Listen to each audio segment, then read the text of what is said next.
Kisah pemuda kaya, anak bos besar, pemilik 73 perusahaan, yang menjadi cleaning service. Episode 858. Kenshin pun pergi. Dengan naik gerobak melewati sawah. Jalan pintas menuju ke desanya Iwan. Yang lebih cepat pada umumnya. Jenita pun melihatnya. Pegawai baru yang senang hatinya. Bahagia sekali dirinya.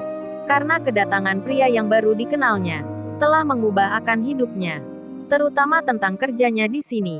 Yang dari tak menyenangkan, tiba-tiba menjadi menyenangkan. Tessa dan Lorenza pun sama.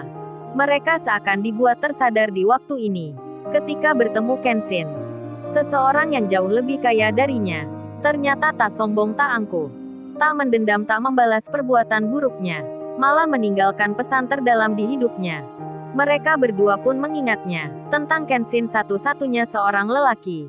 Yang merubah hatinya, yang menyadarkan dari sifat yang sombong. Menjadi lebih baik lagi. Kini Kenshin pun dalam perjalanan. Dengan naik angkutan gerobak dari motor yang sudah tua. Dikemudikan orang yang sudah usia senja. Sebut saja namanya Pak Supali. Seorang pria tua yang hanya punya satu kaki. Berumur sudah lebih setengah abad lamanya. Tepatnya beliau berusia 75 tahun. Masih bisa mengemudikan motor tuanya. Dengan gerobak roda 3 yang dimodel seperti mobil angkutan. Kenshin pun bertanya, "Oh ya Pak, maaf sebelumnya. Saya mau tanya, jangan tersinggung ya Pak. Bapak kok tidak beristirahat di rumah saja? Menikmati waktu tua. Lagian Bapak hanya punya satu kaki. Apa tidak berbahaya kalau terjadi apa-apa dengan Bapak nanti? Di jalan yang bergelombang ini. Jarang sekali ada orang yang lewat sini. Hanya sawah-sawah yang terlihat." Kenshin langsung to the point membuka percakapan. Bertanya ke hal yang paling utama. Pak Supali pun menjawabnya. "Oh ini nak, saya sudah biasa begini. Lewat jalan ini sudah sehari-hari Bapak lalui. Dan Bapak harus tetap bekerja. Untuk menyambung hidup keluarga. Serta membayar tagihan hutang tiap minggunya." Kenshin pun bertanya. "Memangnya keluarganya Bapak ada berapa? Maksudnya anaknya apa ada juga?" Pak Supali pun menjawabnya, "Anak saya sudah meninggal nak 3 tahun yang lalu. Sekarang Bapak hanya punya 2 cucu yang masih sekolah. Belum bisa membantu mencari nafkah. Dan istri Bapak masih ada di rumah." "Oh begitu ya Pak ceritanya. Terus kaki Bapak ini kecelakaan ya karena bekerja begini?"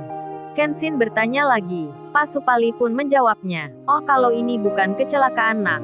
Tapi karena suatu masalah. Kaki Bapak ini dipatahkan orang. Ceritanya karena Bapak tak bisa melunasi hutang dengan jatuh tenggang. Padahal sawah Bapak sudah diambilnya. Tapi mereka tetap meminta uang yang banyak. Bapak tidak tahu kalau hutang 50 juta. Bisa menjadi 500 juta. Bapak berhutang pada orang yang kaya. Untuk membayar pengobatan dan perawatan anak saya di rumah sakit. Anak saya yang sakit itu akhirnya meninggal. Di hari ketujuhnya mereka meminta uangnya. Dan begini jadinya, kaki Bapak tak ada satu. Karena orang itu minta anak buahnya untuk mematahkan kaki Bapak ini. Dan sekarang tiap minggu pun Bapak harus mencicil uang kurangnya pada orang tersebut. Kalau tidak cucu saya akan diculiknya."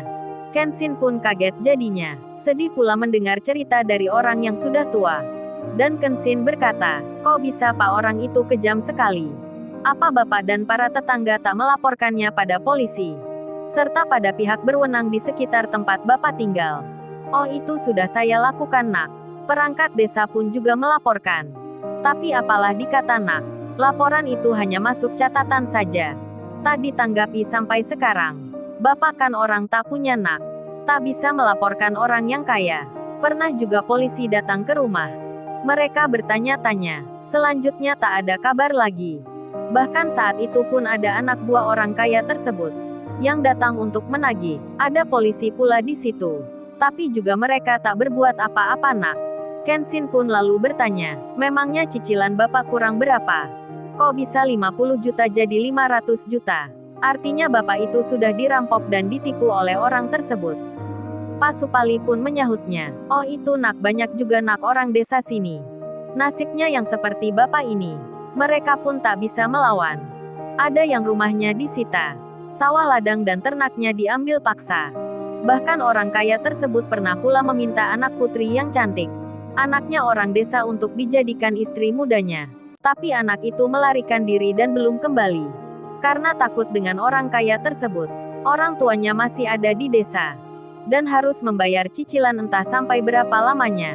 Sama seperti bapak ini, Kenshin mendapat banyak cerita. Di perjalanan menuju desanya Iwan. Cerita kesedihan dan kejahatan. Yang belum terbuka keluar. Karena tertutup dan ditutupi. Hingga akhirnya Kenshin pun memutuskan. Menunda dulu ke tempatnya Iwan. Kenshin bicara, "Oh kalau gitu Pak, apa boleh saya mampir dulu ke rumahnya Bapak sebentar? Sekalian ingin melihat-lihat suasana di desa ini." Pak Supali pun menjawabnya, "Oh tentu boleh nak, itu belok ke kanan sudah masuk ke desanya Bapak. Tapi apa baiknya tidak melanjutkan saja ke depan? Sudah tinggal sebentar lagi akan sampai jalan raya." Kenshin membalasnya, "Oh itu tak mengapa Pak, saya juga tidak terburu-buru. Nanti juga bisa jalan lagi." Pak Supali pun berkata, "Kalau gitu baik nak, Bapak akan belokkan ke rumah." "Nama anaknya siapa memangnya?" Kenshin menyahutnya, "Oh nama saya Kenshin Pak." Pak Supali pun menjawabnya, "Oh kalau gitu anaknya sudah baca nama saya. Ini tertulis nama saya." Gerobak Pak Supali. Kenshin pun tersenyum dan mengiyakan. Kemudian gerobaknya pun berbelok ke arah kanan. Masuk ke desa tempat tinggalnya Pak Supali. Sementara itu, bersambung.